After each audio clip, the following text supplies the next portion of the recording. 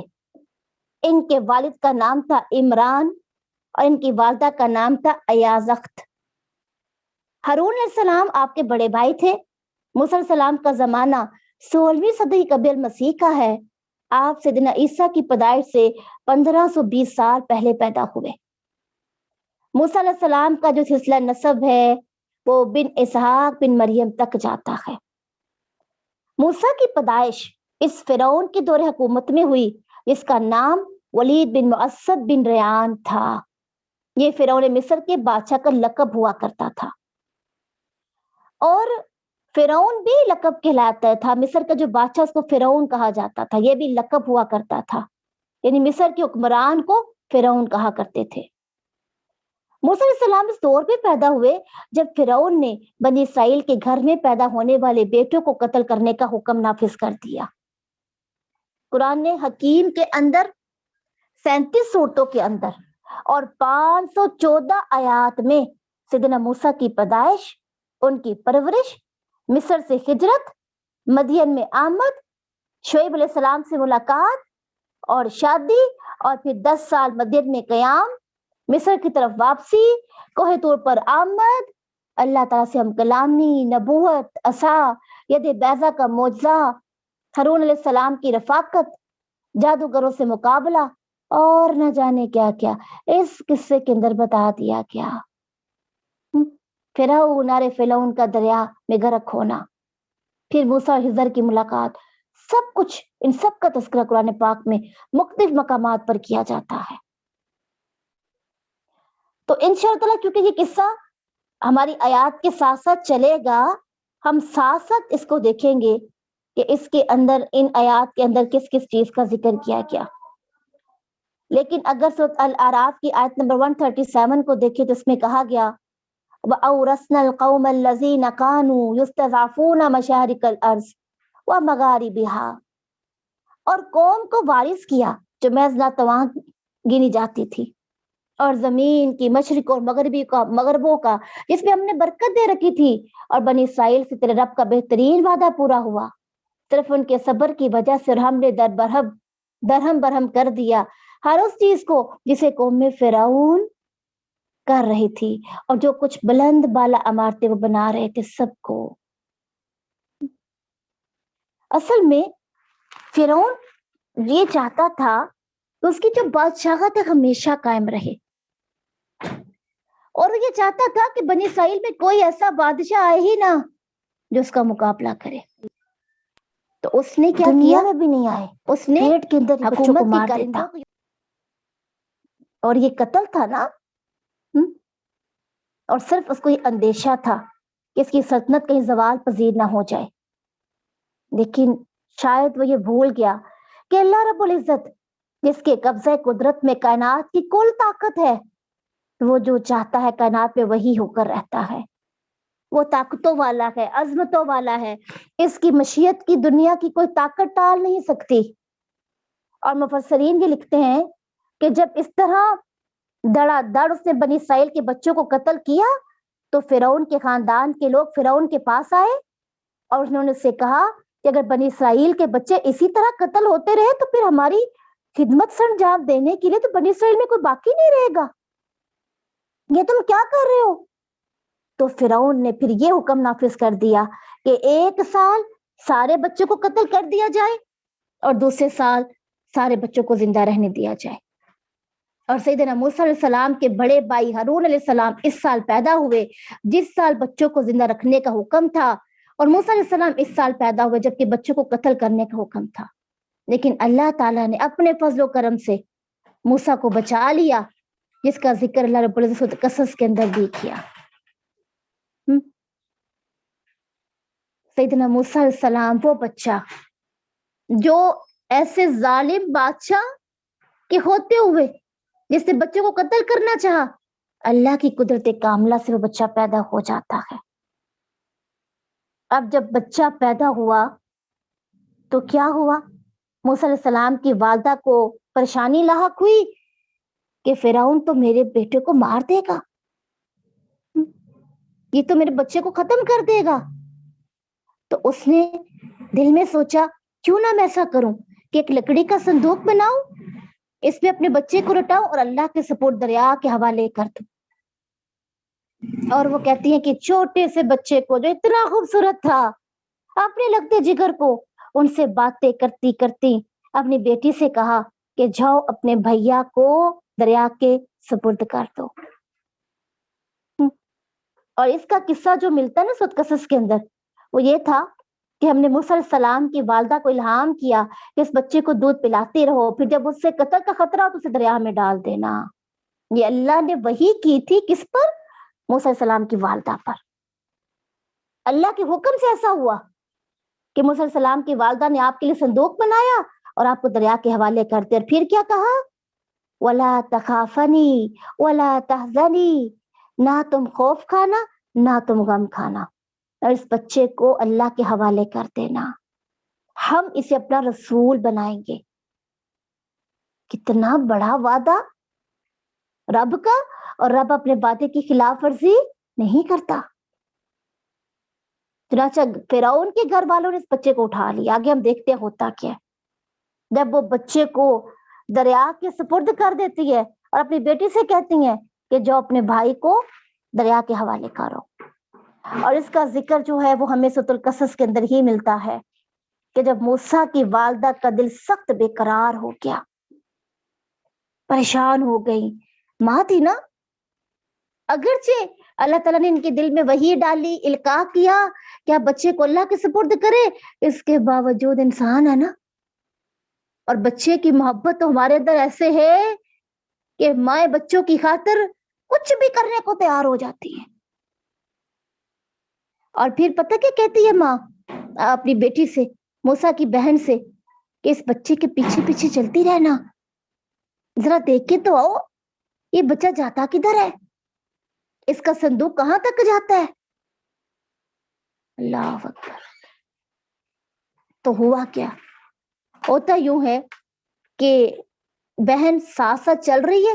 اب کتنا کو چلتی، اب دریا پورا تو وہ پار نہیں کر سکتی تھی نا، کنارے پہ جتنا چل سکتی تھی چلی. اور وہ کیا دیکھتی ہے کہ موسیٰ علیہ السلام ایک شاہی محل کے قریب ان کا باکس کھڑا ہو گیا، اور وہاں پر موجود ایک عورت نے اس کو پکڑا اور اس کو اپنے گھر لے گئی. یہ کون عورت تھی جس کو موسیٰ علیہ السلام نے پکڑ لیا؟ یہ کون تھی؟ یہ فرعون کی بیوی تھی، آسیہ علیہ السلام. اللہ سبحانہ و تعالیٰ نے سیدنا موسیٰ کی پرورش کا اہتمام کدھر کیا تھا؟ اسی شاہی محل میں جہاں پر فرعون کا گھر تھا، اور اس کی نگرانی اور اخراجات پر کروایا. اور پرورش بھی اس کی والدہ کی گود میں ہوئی. کس کی؟ موسیٰ کی والدہ کے. اور دودھ بھی موسیٰ کی والدہ نے پلایا. کیسا اللہ کا قانون ہے. کتنا ڈرتی تھی نا والدہ. یہ ہوتا رب پہ توکل اور بھروسہ. یہ ہے رب کی شان کہ وہ جس بچے سے ڈرتا تھا فرعون، اللہ نے کہا یہ بچہ تیرے گھر میں ہی پرورش پائے گا اور تیرے ساتھ مقابلہ بھی کرے گا. اللہ اکبر. اور کہتے ہیں کہ موسیٰ علیہ السلام کی بیوی سیدنا آسیہ جو سی تھی، وہ کنگھی کرتے کرتے اس کی دھیان ایک باکس پر پڑا. اس نے اپنی لونڈی سے کہا جب اس کو لے کر آؤ. وہ جب اس کو اٹھاتی ہے تو اتنا خوبصورت باروب پیارا سا بچہ. تو اس کو جب لے جاتی نا اندر تو فرعون کہتا ہے یہ کیا، یہ کس کو اٹھا لائی ہو؟ یہ اصل میں دل کی تسلیاں کون دیتا ہے؟ رب. اسباب کون پیدا کرتے ہیں؟ رب العالمین. تو کہنے لگی یہ ہمارا غلام بنے گا، ہم اس بچے کو کیوں قتل کریں، یہ ہماری خدمت کرے گا، بڑھاپے میں ہمارا سہارا بنے گا. اب فرعون کے دل کے اندر اللہ نے جو بات ڈال دی اس کو سمجھ آ گئی، اور وہ موسیٰ علیہ السلام ان کے گھر میں پرورش پانے لگے. اور موسیٰ علیہ السلام اب بھوک سے بلبلاتے اور روتے اور کوئی کھانا پسند نہ کرتے. کیوں؟ کیونکہ اللہ نے وعدہ کیا تھا نا کہ موسیٰ اپنی ماں کا ہی دودھ پیے گا. تو پھر کہتے اعلان کیا گیا. اب وہی بادشاہ جو قتل کرنا چاہتا تھا, وہی بادشاہ جو اس بات کا ڈر رکھتا تھا کہ میری سلطنت کا کوئی خاتمہ نہ کر دے, وہی بادشاہ جو اپنے صدارت سے گھبراتا تھا کچھ چھین نہ لے, اسی بادشاہ کی غرض سے بچے کو پیدا کرنا اور اس کی پھر اس کی پرورش کا سامان کرنا اور اس کی والدہ کا بھی اسی کے گھر میں آنا. کیا یہ انسان سوچ سکتا ہے ایسا؟ پھر ہم کیوں غم کرتے ہیں؟ جب ہم اللہ کے سپرد اپنے معاملات کر دیتے ہیں نا, تو اللہ تعالیٰ ہمیں کبھی تنہا نہیں چھوڑتا. اب اللہ نے چونکہ موسیٰ علیہ السلام کی والدہ سے وعدہ کیا تھا, تو اللہ نے ان کو تنہا نہیں چھوڑا. کیا کیا؟ اب جب اعلان کیا گیا بستی میں, تو پھر موسیٰ علیہ السلام کی والدہ کو بلایا گیا. وہ دائیا کے طور پہ آئیں اور بچے نے اپنی ماں کا دودھ پیا, اور وہ روز آتی اور دیکھیں ذرا اللہ کی قانون قدرت, اس کا معاوضہ بھی لگا دیا گیا. اب اس کو نہیں پتا تھا نا فرعون کو کہ اس کی ماں ہے موسیٰ علیہ السلام کی. اللہ اکبر. اور اس کے علاوہ بہت زیادہ قصہ آگے ہم انشاءاللہ جب تک ساتھ ساتھ ہم چلتے رہیں گے, کیونکہ موسیٰ علیہ السلام کا قصہ بہت جگہ پہ آئے گا. یہاں تک ابھی ہم نے دیکھا اور ہماری آیات بھی یہاں تک چلتی ہیں. آگے ہم دیکھیں گے کہ موسیٰ علیہ السلام کو نبوت کہاں سے ملی, اور موسیٰ علیہ السلام نے پھر کیسے جو ہے وہ ایک نبی ہونے کے ساتھ فرعون کے دربار میں گئے, اور کیسے کیسے آپ نے فرعون کو اس کی اوقات یاد دلائی کہ تم ہو کون. آگے ہم آیت نمبر 157 سورۃ اعراف میں دیکھتے ہیں, الذین یتبعون الرسول النبی الامی, اور جو اس رسول کی پیروی کرتے ہیں جو امی نبی ہے, جسے وہ اپنے پاس تورات اور انجیل میں لکھا ہوا پاتے ہیں, جو انہیں نیکی کا حکم دیتا اور انہیں برائی سے روکتا ہے, اور ان کے لیے پاکیزہ چیزیں حلال کرتا ہے اور ان پر ناپاک چیزیں حرام کرتا ہے, اور ان سے ان کا بوجھ اور وہ توق اتارتا ہے جو ان پر پڑے ہوئے ہیں. تو وہ لوگ جو اس پر ایمان لائے اور اسے قوت دی اور اس کی مدد کی, اس نور کی پیروی کی جو اس کے ساتھ اتارا گیا ہے, وہی لوگ فلاح پانے والے ہیں. فلاح اور کامیابی کیسے ملے گی؟ اللہ کی کتاب پر ایمان لا کر, اللہ کی آیاتوں کو پڑھ کے, اسے اللہ کے حکم کو مان کے, ایمان کو پا کے, پھر فلاح پہ انسان پا لیتا ہے نا. اور فلاح اور کامیابی اسی میں ہے کہ ہم اپنے رب کی بات کو مان لیں. اللہ اکبر. پھر اگر سورۃ الاعراف کی آیت نمبر ہم دیکھیں, وَلِلَّهِ الْأَسْمَاءُ الْحُسْنَى, آیت نمبر 180 کے اندر آتا ہے, اور سب سے اچھے نام اللہ ہی کے ہیں, تو اسے ان کے نام کے ساتھ پکارو, اور ان لوگوں کو چھوڑ دو جو اس کے ناموں کے بارے میں سیدھے راستے سے ہٹے ہیں, انہیں جلدی اس کا بدلہ دیا جائے گا جو وہ کیا کرتے تھے. کیا کہا گیا؟ اللہ کے رسول نے فرمایا کہ خالق کائنات کے جو 99 نام ہیں, اور اس کے علاوہ بھی بہت سی صفاتی نام ہیں جو حدیث میں اور مختلف مقامات پر ہمیں اس کا تذکرہ ملتا ہے. حدیث میں آتا ہے اللہ کے رسول نے فرمایا جو 100 یعنی 99 نام ہیں جو انہیں یاد کرے گا وہ جنت میں داخل ہو جائے گا. تو جنت میں داخلے کے لیے ناموں کو یاد کرنا, اس کے فہم کو حاصل کرنا اور اس کا ادراک کرنا جنت میں لے جانے کا ذریعہ بنے گا. سورۃ الاعراف کی آیت نمبر 204 کے اندر آتا ہے, وَإِذَا قُرِئَ الْقُرْآنُ فَاسْتَمِعُوا لَهُ وَأَنصِتُوا لَعَلَّكُمْ تُرْحَمُونَ, اور جب قرآن پڑھا جائے تو اسے کان لگا کر سنو اور چپ رہو تاکہ تم پر رحم کیا جائے. یہ ان کافروں سے کہا جا رہا ہے جو قرآن کی تلاوت کے وقت شور کیا کرتے تھے. کیا آج ہم بھی قرآن کی تلاوت کے وقت شور کرتے ہیں, باتیں کرتے ہیں, بلند آواز سے بولتے ہیں؟ کیونکہ کافروں کے لیے تو پوری آیت اتر گئی کہ جب بھی وہ قرآن کو کوئی پڑھتا تو یہ کافر شور کرتے, اور اپنے ساتھیوں سے کیا کہتے؟ سورۃ حامیم سجدہ کے اندر آتا ہے, لا تسمعوا لهذا القرآن واللغوا فيه لعلكم تغلبون, والغوا فيه لعلكم تغلبون, اس قرآن کو مت سنو اور اس میں شور کرو تاکہ تم غالب رہو. ان سے کیا کہا گیا؟ شور کرنے کی بجائے تم اگر غور سے سنو اور خاموش رہو تو شاید اللہ تعالیٰ تمہیں ہدایت سے نواز دے اور یوں تم پر رحمت الہی بھی برسے گی. تو ائمہ کرام اس سے کیا مراد لیتے ہیں؟ جب بھی قرآن پڑھا جائے، چاہے وہ نماز میں ہو یا نماز کے علاوہ، سب کو خاموشی سے قرآن سننے کا حکم ہے. اور پھر وہ اس عموم سے استدلال کرتے ہیں کہ جہری نمازوں میں مقتدی کے ساتھ فاتحہ پڑھنے کو بھی اس قرآنی حکم کے خلاف بتاتے ہیں. تو پھر یہ کیا کرتے تھے؟ جب قرآن پڑھا جاتا تھا تو کافر سیٹیاں بجاتے، تالیاں بجاتے، شور کرتے. اصل میں ان کو نا ایک یہ تھا کہ اگر قرآن کو انہوں نے سن لیا نا تو یہ دل پہ اثر کرنے والی کتاب ہے نا، تو کہیں ہمارے دل نہ بدل جائیں. سیدنا عبادہ بن صامت کہتے ہیں کہ ہم فجر میں رسول اللہ صلی اللہ علیہ وسلم کے پیچھے تھے، آپ نے قرات شروع فرما دی مگر وہ آپ پر بھاری ہو گئی، یعنی آپ اس کو روا نہ رکھ سکے. جب آپ فارغ ہو تو آپ نے فرمایا شاید تم لوگ بھی امام کے پیچھے قرات کرتے رہے. ہم نے کہا جی ہاں اے اللہ کے رسول، ہم جلدی جلدی پڑھتے ہیں. آپ نے فرمایا سوائے فاتحہ کے امام کے پیچھے کچھ نہ پڑھا کرو، کیونکہ جو سے یعنی فاتحہ کو نہ پڑھے گا اس کی نماز نہیں، یعنی باقی قرات کو تم خاموشی سے سنو. اب تراویح میں بھی جب قاری جو ہے قرآن پڑھتا ہے تو پھر خاموشی سے سنا جاتا ہے نا.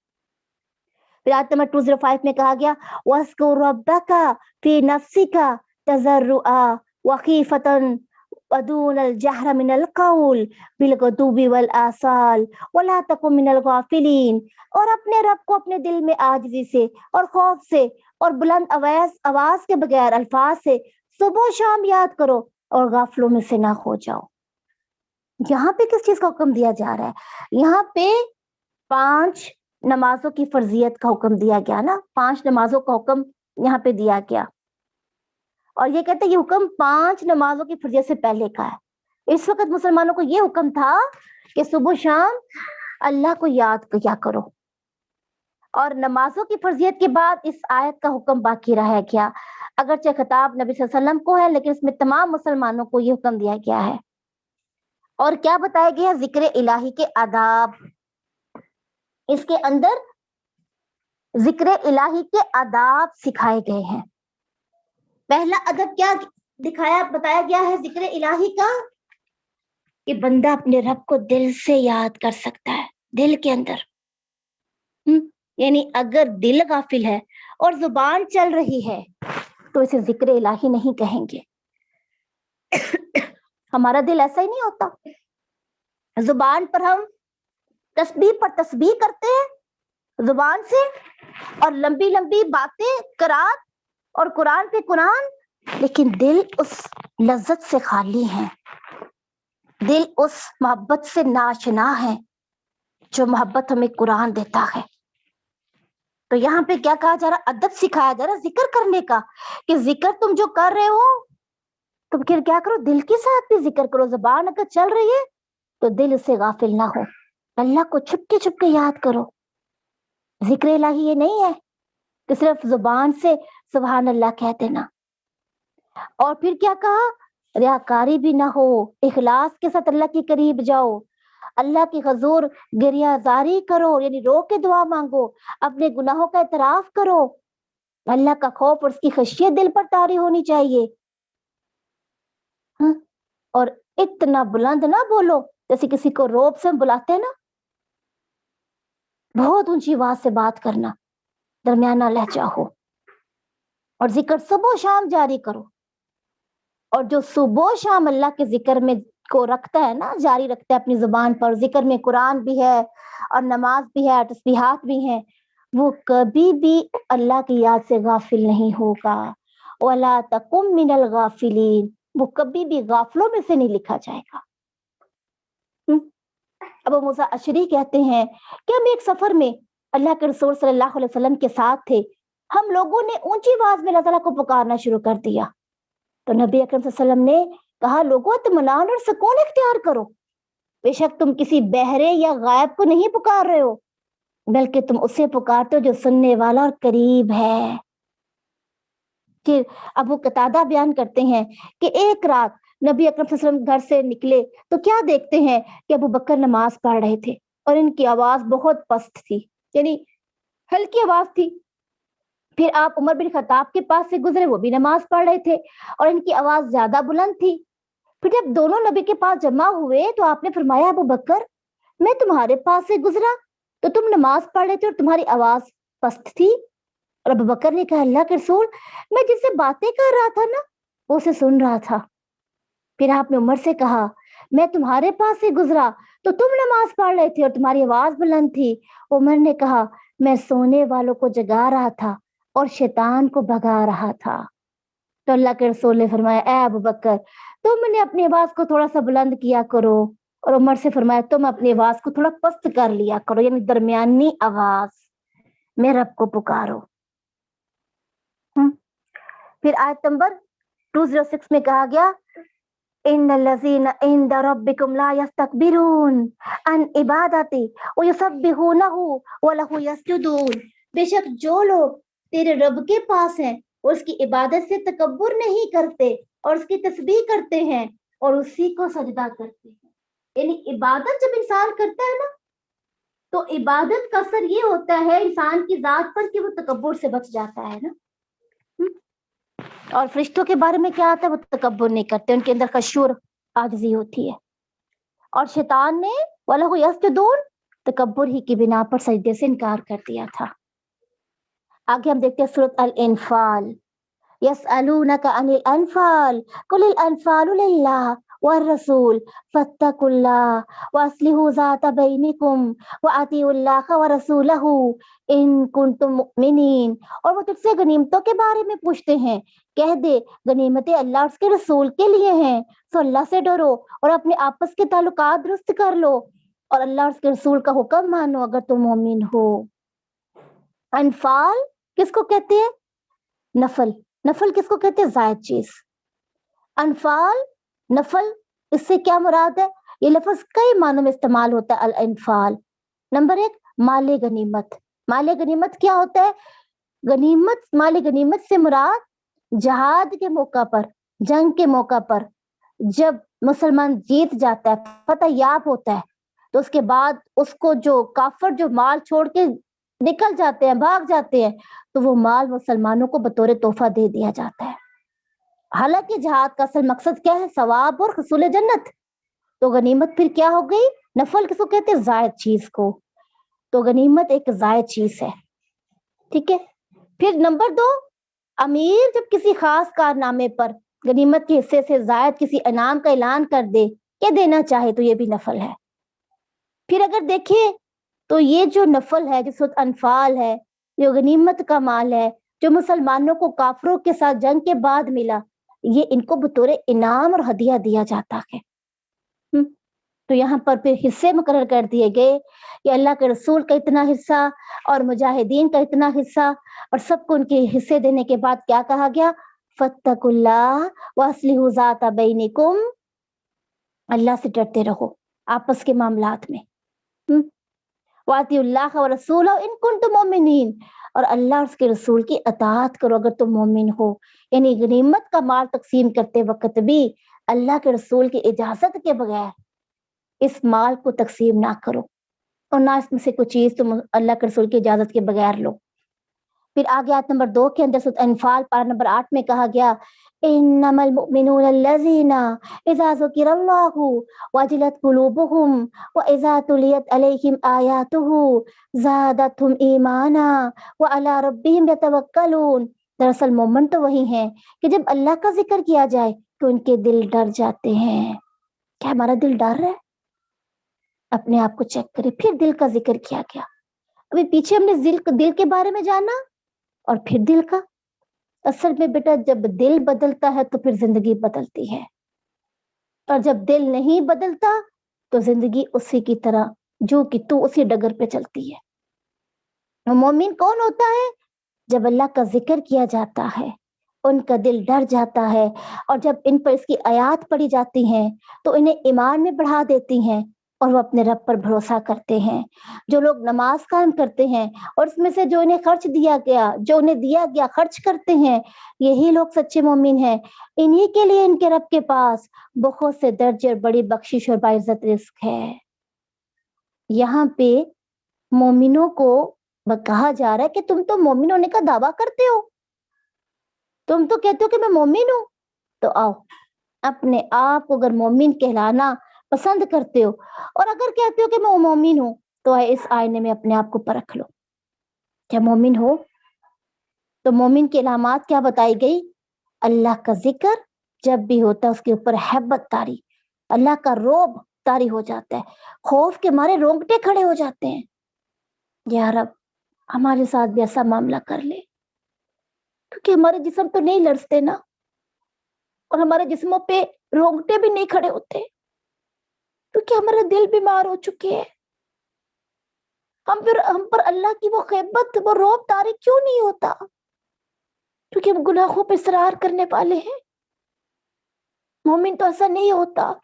مومن کا دل تو ڈرتا ہے ہر حال میں, نیکیاں کر کر کے تھک کے بھی ڈرتا ہے کہ ربنا تقبل منا. پھر کہا گیا وَإِذَا تُلِيَتْ عَلَيْهِمْ آيَاتُهُ, جب ان کے سامنے قرآن کی آیات تلاوت کی جاتی ہیں تو اس کے ایمان میں اضافہ ہوتا ہے, ان کے دلوں کو سکون اور اطمینان حاصل ہوتا ہے. آج ہم قرآن پڑھ کے بھی کہتے ہیں دل کو سکون نہیں ہے. یہ ہو ہی نہیں سکتا کہ قرآن پڑھنے والا مومن ہو اور یہ کہے کہ مجھے سکون نہیں ملتا. نہیں, قرآن شفا ہے, قرآن سکون کا آئینہ ہے, سکون کی روح ہے, سکون نور ہے. ایسا ہو ہی نہیں سکتا. اور پھر مومن علی ربہم یتوکلون, اللہ پر بھروسہ کرتے ہیں, اپنی حاجات اپنی خواہشات رب کے آگے رکھتے ہیں, نمازوں کو قائم کرتے ہیں. اب ان کے لیے اجر کیا بتایا گیا؟ لہم درجات عند ربہم ومغفرۃ ورزق کریم. اللہ نے ان کے لیے جنت میں بلند و بالا اور اعلیٰ و عرفہ درجات اور مقامات ان کو دے دیے. سیدنا ابو سعید خدری کہتے ہیں اللہ کے رسول صلی اللہ علیہ وسلم نے فرمایا اہل جنت بالا خانوں میں رہنے والوں کو اپنے اوپر اس طرح دیکھیں گے جس سے تم مشرق اور مغرب میں افق پر صبح کے وقت باقی رہ جانے والے چمکدار تارے کو دیکھتے ہو. یہ ان کے درمیان درجات کے فرق کی وجہ سے ہوگا. صحابہ نے پوچھا اے اللہ کے رسول, یہ انبیاء کے گھر ہوں گے جن تک ان کے علاوہ کسی کی رسائی نہیں ہوگی؟ آپ نے فرمایا نہیں, اس ذات کی قسم جس کے ہاتھ میں میری جان ہے, ان بالا خانوں میں وہ آدمی ہوں گے جو اللہ پر ایمان لائے اور انہیں رسولوں کی تصدیق کی. اللہ اکبر. پھر ابو سعید بیان کرتے ہیں کہ اللہ کے رسول صلی اللہ علیہ وسلم نے فرمایا یقیناً بلند درجات والے جنتیوں کو ان سے کم درجات والے جنتی اس طرح دیکھیں گے جس سے تم آسمان کے کسی کنارے میں روشن تارے کو دیکھتے ہو. اور پھر پتہ کیا کہا, ابو بکر اور عمر بھی انہی بلند درجات والے لوگوں میں سے ہوں گے. کتنی خوش قسمتی ہے نا, یہ وہ ابو بکر اور عمر ہیں جن کو جنت کے سرٹیفکیٹ اور درجات بھی مل گئے اور وہ پھر بھی ڈرتے ہیں. اللہ اکبر. اللہ تعالیٰ ہمیں بھی ان جنتوں میں, جنت کے بالا خانے میں بھی عطا کر دے, آمین یا رب العالمین. پھر آیت نمبر 16 کے اندر یہ کہا گیا وَمَن يُوَلِّهِمْ يَوْمَئِذٍ دُبُرَهُ, اور جو کوئی اس دن سے ان سے پیٹ پھیرے, ماسوا اس کے جو لڑائی کے لیے پینترا بدلنے والا ہو یا کسی جماعت کی جب جگہ لینے والا ہو, تو یقیناً اللہ کی غضب کے ساتھ لوٹا اور اس کا ٹھکانہ جہنم ہے اور وہ لوٹنے کی بری جگہ ہے. بس ہم نے انہیں نہیں قتل نہیں کیا لیکن اللہ نے انہیں قتل کر دیا, اور تو نے نہیں پھینکا, اللہ نے پھینکا. کیا مطلب؟ یہاں پر غزوہ بدر کی جو ہے نا جنگ, ان کی طرف یہ آیات اتری ہیں. کیا کہا گیا کہ اللہ کے رسول صلی اللہ علیہ وسلم کو غزوہ بدر میں یہ حکم دیا گیا کہ کافروں کے اوپر ایک مٹھی بھر مٹی جو ہے پھینک دو. تو جب اللہ تعالیٰ کے حکم سے اللہ کے رسول نے اپنے ہاتھوں میں مٹی لی اور کافروں پر پھینکی, تو سارے کافروں کی آنکھوں کو اس نے چندیا دیا اور ان کو کچھ سمجھ نہ آئی. اور یہ ایک معجزہ تھا اللہ کی طرف سے جو اللہ کے رسول کو دیا گیا. چند مٹھی کنکریاں سارے کافروں کے آنکھوں کے اندر.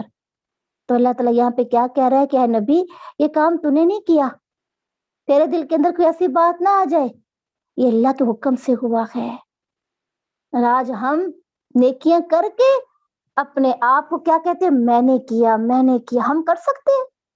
یہاں پر تو اللہ تعالیٰ اپنے نبی کو کہہ رہے کہ یہ جو تُو نے مٹی پھینکی ہے کافروں کے اوپر, یہ تو نے نہیں پھینکی, یہ اللہ کے حکم سے پھینکی گئی ہے. اللہ نے طاقت دی تھی جو ساری کافروں کی آنکھوں میں چلے گی. آپ خود دیکھیں کہ تھوڑی سی کنکریاں کسی کی آنکھ میں ڈالنے کے لیے کتنا کو وہ اپنے آپ کو ہاتھ کو پھیلا سکتا ہے, نہیں ہو سکتا.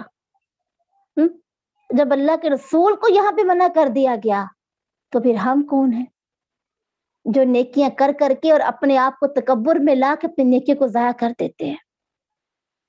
پھر اس میں کہا گیا یا الذین آمنوا اطیعوا اللہ ورسولہ ولا تولوا عنہ وانتم تسمعون, اور جو لوگ ایمان لائے ہو اللہ کا اور اس کے رسول کا حکم مانو اور اسے منہ نہ پھیرو جبکہ تم سن رہے ہو, اور ان لوگوں کی طرح نہ ہو جاؤ جنہوں نے کہا ہم نے سنا حالانکہ وہ سنتے نہیں ہیں. ہم بھی کیا کہتے ہیں, ہم نے سن لیا ہے, ہاں بڑا دیکھا جاننے والے دین والے بڑی باتیں کرتے ہیں, سنے اور مرضی اپنی کرتے ہیں. اللہ رب العزت ایسے لوگ کے بارے میں کیا کہتا ہے؟ اللہ اکبر. آیت نمبر 22 میں یہ اللہ رب العزت یہ کہتے ہیں ان شر الدواب عند اللہ الصم البکم الذین لا یعقلون. یہ لوگ جانوروں سے بھی برے ہیں, جانوروں سے بھی بدتر ہیں یہ لوگ. کیوں؟ کیونکہ سننے کے باوجود سنتے نہیں, جاننے کے باوجود جانتے نہیں, بہرے ہو چکے ہیں, گونگے ہو چکے ہیں, سمجھتے نہیں ہیں. یہ ان کافروں کی مثال ہے, ان منافقوں کی مثال بیان کی گئی ہے جو لوگ حق بات سن کے دل سے اس کا اثر قبول نہیں کرتے, اور وہ زمین پر رہنے والے بدترین جانور سے بھی بدتر ہے. کتنی بڑی بات ہے. جانور کو عقل سے کی نعمت نہیں نہ دی گئی ہے, انسان کو عقل کی نعمت دی گئی ہے, اس لیے جانور سے تشبیہ دیا گیا ہے نا. اللہ اکبر. تو اللہ تعالیٰ سے ہم دعا کرتے ہیں اللہ ہمیں جانور سے بدتر نہ بنا.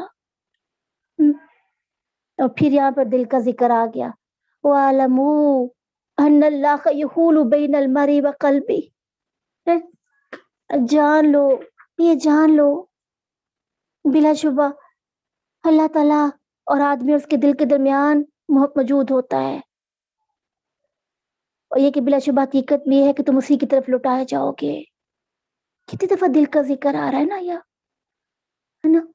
اس لیے ہمیں کیا دعا کرنی ہے, اور اللہ کے رسول کیا دعا کیا کرتے تھے, یا مقلب القلوب ثبت قلبی علی دینک. اے دلوں کو پھیرنے والے میرے دل کو اپنے دین پر ثابت قدم رکھ. یا رب یہ قرآن جو ہم سکھا رہے ہیں اللہ اس کے بعد ہمارے دلوں کو ٹیڑھا نہ کرنا. یا مقلب القلوب ثبت قلوبنا علی دینک. یہ دعا میں کثرت سے کرنی چاہیے, کیونکہ اللہ کے رسول بھی یہ دعا کیا کرتے تھے. اللہ اکبر. پھر سورۃ الانفال کے اندر جس چیز کا ذکر کیا گیا اس میں غزوہ بدر کا واقعہ اور قصہ بیان کیا گیا. انشاءاللہ تعالی اللہ تعالیٰ نے یہ موقع دیا تو ہم غزوہ بدر کو بھی ڈیٹیل سے جانیں گے, اور پوری کوشش کریں گے کہ چونکہ سورۃ انفال کا اگلا جو 10واں پار میں بھی چاہ رہی ہے تو غزوہ بدر کے بارے میں بھی جانیں, لیکن اس کے ساتھ ساتھ فرعون کا قصہ جو بھی باقی ہے جو آپ کے لیے ایک سسپینس ہے, انشاءاللہ تعالیٰ آیات کے ساتھ ساتھ وہ بھی دیکھیں گے. اللہ تعالیٰ سے دعا ہے جو ہم نے سیکھا سنا اس پہ اللہ تعالیٰ ہمیں عمل کرنے والا بنا دے.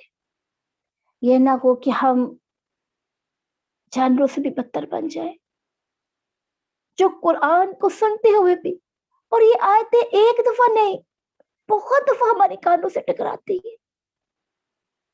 اور ایک جگہ پہ یہ بھی کہا گیا نا کہ جو قرآن کی آیات کا انکار کرتا ہے اس کتے سے بھی برتر ہے, اس کتے سے بھی برتر ہے جو کفر کرنے والا, جو آیات کا انکار کرنے والا ہے. کتا تو نجس ہے نا, تو اللہ کے ساتھ انکار کرنے والے کو کتے سے تشبیہ دی گئی. آیت نمبر 177 کے اندر 176 کے اندر آتا ہے فَمَثَلُهُ كَمَثَلِ الْقَلْبِ إِن تَحْمِلْ عَلَيْهِ يَلْخَصْ أَوْ تَتْرُكْهُ يَلْحَث ذَلِكَ مَثَلُ الْقَوْمِ الَّذِينَ كَذَّبُوا بِآيَاتِنَا. اللہ اکبر. یلخص سے مراد ہوتا ہے تھکاوٹ یا پیاس, گرمی کی وجہ سے جب کتا اپنی زبان کو باقی نکالتا اس کو یلخص بولتے ہیں, اور جب کوئی جانور اس پر حملہ کر دیتا ہے تو وہ دوڑتا ہے اور پیاس اور گرمی کی وجہ سے ہانپتا ہے. اللہ اکبر. لیکن یہاں پہ کیا کہا گیا؟ جو دنیا کی حرص کی وجہ سے اللہ کی آیات کو جھٹلا دیتا ہے اس کی مثال اس کتے کی سی ہے. اگر وہ اپنے علم کے مطابق اللہ کی آیات پر ایمان لاتا اور عمل کرتا، اپنی ضروریات اور خواہشات کو اللہ اور اس کے رسول کے مطابق حلال تک محدود کر لیتا، ہر قسم کی حرص اور فکر سے آزاد کر لیتا، اللہ کی بندگی میں اپنے آپ کو دے دیتا، دین کی تعلیم اور تعلم میں صرف کر لیتا، تو چین اطمینان اس کی زندگی کا حصہ ہوتے. لیکن اس نے اپنے آپ کو رب سے دور کر لیا اور اس کی مثال ایسے جیسے اس کتے کی طرح ہانپتا پھرتا ہے، اس دنیا کی خاطر دوڑ لگاتا ہے. اس دنیا نے اس کو کچھ نہیں دینا. فَمَثَلُهُ كَمَثَلِ الْكَلْبِ إِن تَحْمِلْ عَلَيْهِ يَلْهَثْ أَوْ تَتْرُكْهُ يَلْهَثْ. لیکن اگلی آیت میں تسلی دے دی گئی، مَن يَهْدِ اللَّهُ فَهُوَ الْمُهْتَدِي وَمَن يُضْلِلْ فَأُولَٰئِكَ هُمُ الْخَاسِرُونَ. جسے اللہ ہدایت دے سو وہی ہدایت پانے والا ہے، اور جسے اللہ گمراہ کر دے سو خسارہ اٹھانے والا ہے. کتنی بڑی بات ہے بیٹا. یہ وہ آیت تھی جس نے میری زندگی کو بدل دیا. دورہ قرآن سے جب میں نے اپنے آغاز کیا تھا نا، اس آیت نے مجھے مجبور کیا تھا کہ میں قرآن کو سیکھوں. کہ کیا ہم کتے سے بھی برتر ہو جائیں گے اگر ہم اللہ کی آیات کا انکار کریں گے؟ تو نہیں، ہم نہیں بننا چاہتے نا ایسا. ہم انسان ہیں، ہم عزت اور تکریم کا باعث ہے، ہم آدم کی اولاد ہیں، ہم بدتر جانور نہیں ہیں، اور ہمیں نہیں بننا، اپنے شیطان کی پیروی نہیں کرنی ہے. ربی انی اعوذ بک من ہمزات الشیاطین واعوذ بک ربی ان یحضرون. یا رب ہمیں شیطانی وسوسوں سے بچا لے، شیطان کی شرارتوں سے بچا لے. اللہ اکبر. اور پھر ایک جگہ اللہ رب العزت کہتے ہیں کہ بس اوقات انسان تدبیریں کرتا ہے نا. اور غزوہ بدر میں بھی ایسا ہوا کہ ایک تدبیر کافر کرتے تھے اور ایک تدبیر اللہ، اور اللہ کی تدبیر غالب ہو کر رہتی تھی. وَيَمْكُرُونَ وَيَمْكُرُ اللَّهُ وَاللَّهُ خَيْرُ الْمَاكِرِينَ.